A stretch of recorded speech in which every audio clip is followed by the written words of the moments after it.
Sav on MasterChef made a decadent milk rice.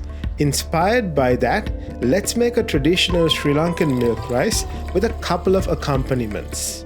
Use the scientific hand measure to check if there is sufficient water and let the rice boil.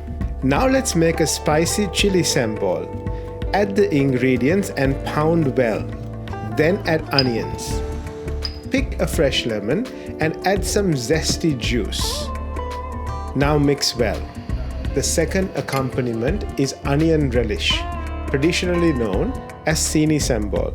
Let me know in the comments if you want the recipe for this. Now it's time to add coconut milk and salt to the rice.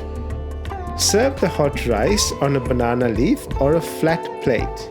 Pat it well and form a cake shape before cutting it into diamonds.